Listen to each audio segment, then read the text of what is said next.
这几天社交媒体出了一件大事，就是 TikTok 不卖就禁法案的生效日期1月19日日益临近，很多美国朋友为了抗议和寻求替代的 APP， 纷纷转投到了小红书上，并且笑称自己是 TikTok refugees。小红书成为了近几日美区苹果应用商店下载量第1的免费应用程序，很多小红书的商家都嗅到了商机，直播间开始挂上一些英语的标识，甚至用英语直播。对于做跨境电商的朋友们来说，这显然是一个新的机遇。如果想加入到这次的浪潮中，只运营一个账号是不够的，必须多个账号运营才能迅速得以发展。但熟悉小红书的朋友们都知道，小红书是要用手机号码进行注册的，没有那么多手机号码的朋友们应该怎么办呢？经过我多日的寻找，终于为大家找到了低成本持有多个小红书的方法资源，就是这个网站 TikMo， 上面有小红书账号资源，账号有美国地区、香港地区账号可以选。那么接下来给大家展示怎么登录使用，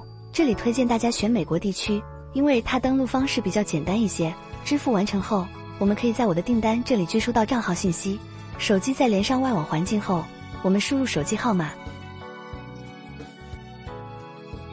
OK， 点击发送验证码后，我们把信息里的链接复制到浏览器里打开，打开后我们可以看见最后面有验证码，我们在手机上填入 OK， 登录上了，就是这么简单。我们滑动看看，可以正常使用，记得先去设置一下密码，如果有条件的话，还是换绑一下手机号，以免后续忘记密码登录不上。